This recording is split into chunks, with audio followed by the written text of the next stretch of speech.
오늘 말씀을 가지고 왕이 나셨도다 라는 제목으로 함께 은혜 받기를 소망합니다. 예수 그리스도가 이 땅에 오셨을 때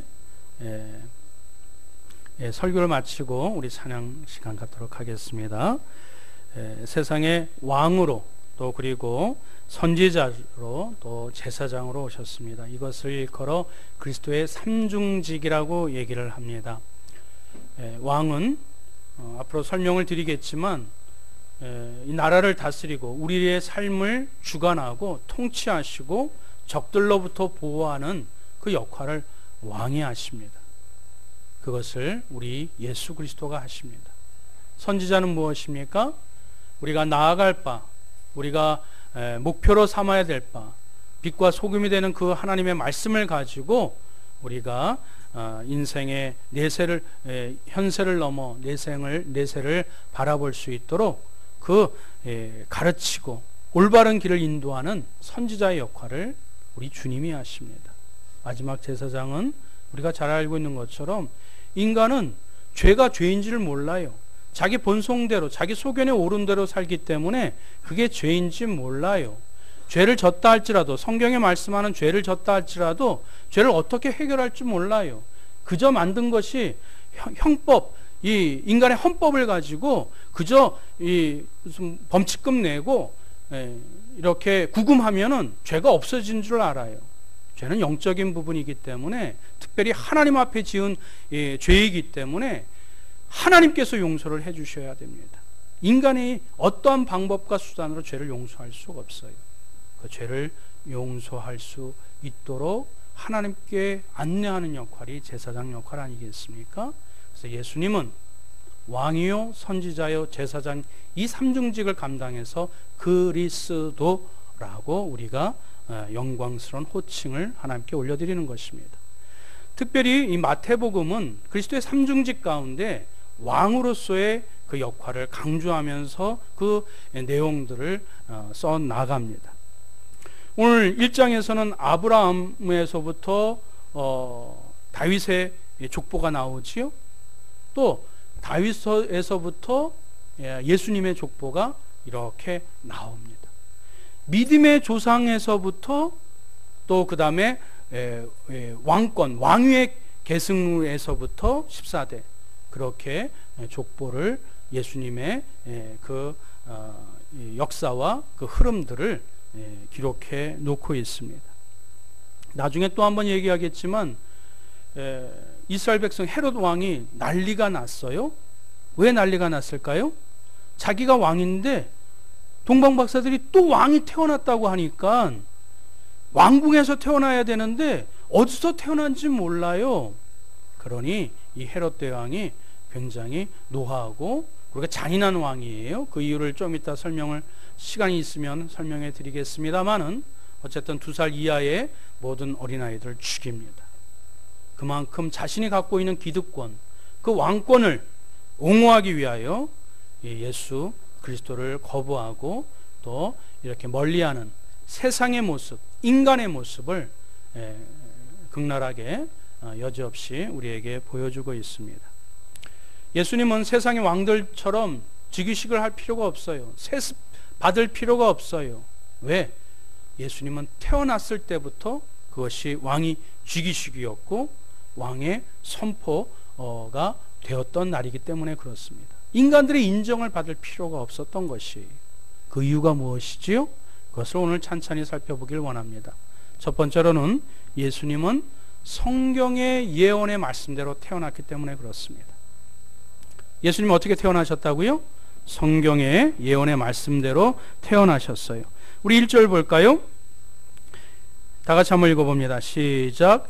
헤롯 왕 때 예수께서 유대 베들레헴에서 나심에 동방으로부터 박사들이 예루살렘에 이르러 말하되.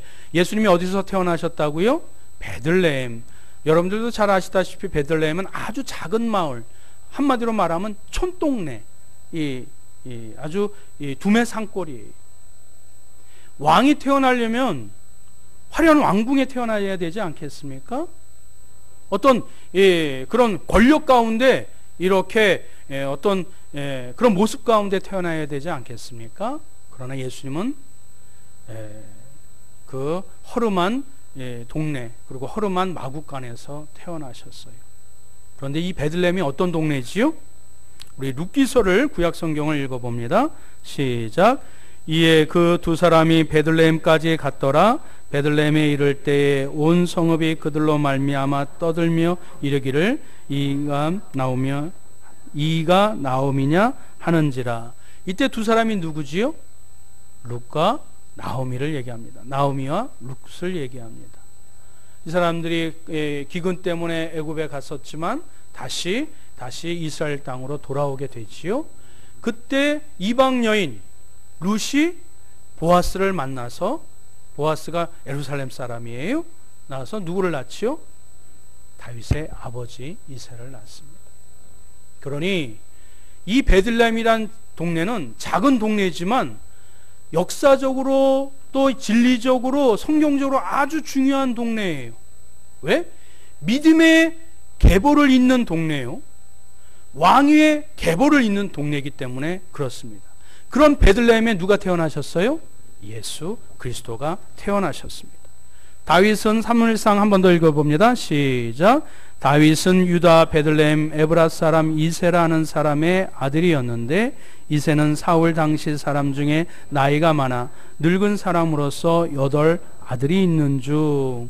다윗은 어느 사람이에요? 베들레헴 사람이에요. 다윗의 그 계보는 베들레헴에서부터 시작됩니다. 마지막으로 미가서, 구약의 마지막 말라기 그 전 성경이지요.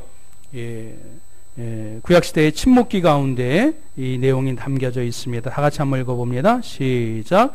베들레헴 에브라다야, 너는 유다 족속 중에 작을지라도 이스라엘을 다스릴 자가 내게서 내게로 나올 것이라. 그의 근본은 상고의 영혼에 있느니라. 할렐루야. 하나님의 말씀에, 구약의 마지막 부분에 어디에서 이스라엘을 다스릴 자가 태어난다고 말씀해 주고 있어요? 베들레헴. 그렇습니다. 사랑하는 성도 여러분, 예수님은 예언의 말씀대로 이스라엘을 다스릴 자, 그가 태어날 그 장소 베들레헴에서 태어난 우리의 주님, 우리의 왕이 바로 예수 그리스도이신 줄 믿으시기 바랍니다. 이것은 왜 중요하냐? 여러분들 아직도 이 땅 가운데 이단들 신천지 많지요? 이슬람도 마찬가지예요. 예수님을 구세주로 인정하지 않아요. 근데 모하메트가 베들레헴에 태어났던가요? 시천지의 그 교주가 베들레헴에서 태어났던가요? 아니거든요. 베들레헴은 우리의 구세주가 태어날 장소라고 분명하게 하나님께서 예언의 말씀 가운데 확정해 놓은 장소가 바로 베들레헴이기 때문에 베들레헴은 굉장히 중요한 장소요. 그 다음에 우리 믿는 자들이 그냥 신화로서 예수님이 태어나셨어, 하나님의 아들이 태어나셨어, 베들레헴 동네에서 태어나셨어, 그렇게 구전으로 와전되는 그런 근거 없는 떠도는 이야기가 아니라 역사적 고고학적인 사실을 근거로 한 바로 이 진리 가운데 태어나신 분이 우리의 왕 예수 그리스도라는 것을 성경은 분명하게 우리에게 말씀해 주고 있는 것입니다. 그럼 예수님이 베들레헴에서 어떠한 신분으로 태어나셨어요? 왕으로 태어나셨어요. 할렐루야. 예수님이 어떤 신분으로 태어나셨어요? 왕으로 태어나셨어요. 육안으로는 화려한 궁전에 태어나지 않았지만 지금 권력이 가장 하늘의 새들도 이렇게 떨어뜨릴 수 있는 막강한 권세의 자녀로 태어나지 않았지만, 냄새나는 마구간에 허름한 동네에서 태어났지만 예수님은 유대인의 왕으로 태어나셨어요. 할렐루야. 2절 한번 읽어봅니다. 시작. 유대인의 왕으로 나신 이가 어디 계시냐? 우리가 동방에서 그의 별을 보고 그에게 경배하러 왔노라 하니. 하나님께서 자연 계시를 통해서 하나님이 하나님 되심을 우리에게 보여주셨죠. 일반 계시입니다. 자연 계시입니다. 근데 하나님께서 예수 그리스도의 탄생 즈음에 자연적으로 큰 별을 통해서 예수님의 탄생을 예고하셨어요. 설명하셨어요. 그것을 동방에 학식 있는 자가, 최고의 천문학적인 지식을 갖고 있는 그 세 명이 먼 길마다 하지 아니하고 그 이 땅에 왕으로 태어나신 예수님을 경배하러 왔습니다. 그런데 말이지요, 지금 시간이 없어서 무슨 선물 이렇게 다 설명을 드릴 수 없습니다. 그런데 중요한 것은 이스라엘 백성들의 그때 분위기예요. 이스라엘 백성들은 3절 말씀대로 헤롯 왕과 온 예루살렘이 듣고 어떻게 했어요? 소동했어요. 왜 그렇지요? 여러분, 이것도 성경의 역사적인 현상들을 잘 아셔야, 찬찬히 아셔야 이것을 다 이해할 수가 있습니다. 헤롯은 헤롯 대왕이에요. 왜냐하면 이 헤롯 왕은 먼저 저거부터 설명을 드리지요. 구약의 이스라엘이 북이스라엘 남유다로 갈라집니다. 북이스라엘은 아수르의 옛날에 망했고요, 남유다는 BC 586년에 망했어요. 몇 년에 망했다고요? 예수님이 태어나기 586년 전에 망했어요. 이 왕족의 그 계보는 이미 끝났어요. 그리고 흩어졌어요. 그리고 예수님 태어날 당시에 그 안티바스라고 그 유대 땅의 갈릴리 지방에 고고학적으로 보면 그 유사 유대인, 왜냐면 혼혈인들이 많거든요. 그러니까 사마리아인도 아니고 유사 유대인 가운데 그 한 족속이 있었어요. 이두메 족속인데 거기에 왕이었었던 안티바스, 성경에서는 안티바라고 얘기를 해요. 그 사람이 로마 그 황제의 이렇게 그 사랑을 받고 등에 업고 갈릴리 지방의 왕으로 등극합니다. 그리고 예수님이 태어날 당시에는 그의 둘째 아들 헤롯이 왕으로 등극해요. 왕권을 갖고 있어요. 잘 들어보세요. 이 헤롯 대왕은 왜 대왕이냐면은 자기가 왕이 되니까 여러 가지 많은 로마에 또 잘 보이고 이스라엘 백성들한테 잘 보이려고 큰 여러 가지 행사들을 많이 했어요. 그래서 헤롯 대왕이라고 얘기를 하는데, 이 헤롯 왕이 아브라함의 자손인가요? 아니에요. 다윗의 자손인가요? 아니에요. 그러니까 그 적통이 아닌 거에 대해서 이 헤롯 왕은 항상 그 마음에 이런 어떤 떳떳하지 못한 것이 있었어요. 그러던 중에 이스라엘 백성들도 로마의 압정 가운데 성경 말씀에는 400년 동안 이 침묵기 가운데 메시아가 태어날 것이라고, 탄생할 것이라고 그 흉흉한 소문, 그들이 헤롯 왕이 들 땐 흉흉한 소문이 있죠. 거기에 늘 불안해했었는데 동방박사가 와서 왕이 태어나셨다라고 하니까 놀라 자빠지는 거예요. 헤롯 왕은 굉장히 잔인한 사람입니다.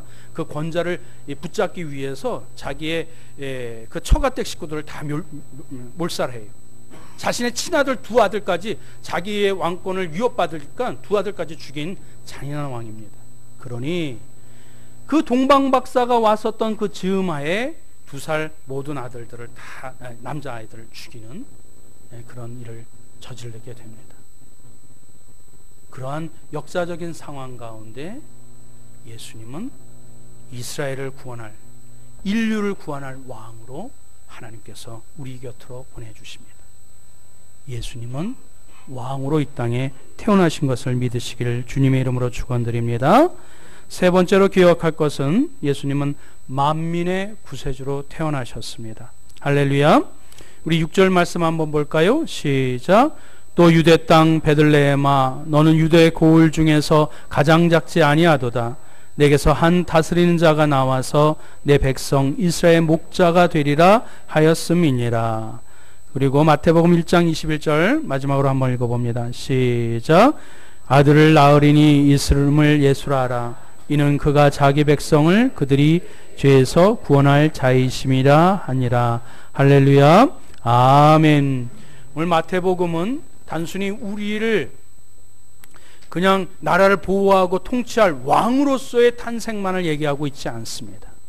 우리의 모든 죄에서 구원할 구세주로서, 만왕의 왕으로서 예수 그리스도의 탄생을 선포해 주고 있는 것입니다. 구원자 예수 그리스도가 다스리는 하나님의 나라는 의와 평강과 희락이라고 성경은 말씀해 주고 있어요. 자, 말씀을 마치겠습니다. 여러분, 왕이 나셨도다 할 때 왕이라는 것을 피부로 여러분 와닿으시나요? 우리나라 사람은, 또 우리 나라는 입헌군주제가 아니기 때문에 왕이라는 개념이 피부로 와닿지 않아요. 사랑하는 성도 여러분, 우리가 예수님 믿는다라는 것이 무엇일까요? 예수님이 나의 주님이고 예수님이 나의 모든 인생과 모든 삶을 주관하시도록 내어드리는 것이 예수 믿는다라는 또 다른 표현인 줄 믿습니다. 예수님이 나의 삶을 이끄시고 모든 죄악을 능멸하여 주시고 우리를 올바른 곳, 선한 곳으로 보호하시고 인도하여 주시는 우리의 주권자 왕이 바로 예수 그리스도이십니다. 그분이 이 땅에 2000년 전에 이 땅에 오셨음을 우리가 역사적으로 사실적으로 우리가 그것을 인식하고 온 마음과 또 온 몸으로 그분 앞에 내어드리고 순종함으로 감사로 찬양을 올려드리는 복되고 거룩한 성탄절이 되시길, 우리의 왕이 태어나셨다고 만방에 선포할 수 있는 은혜로운 성탄절 되시길 주님의 이름으로 축원드립니다. 아멘.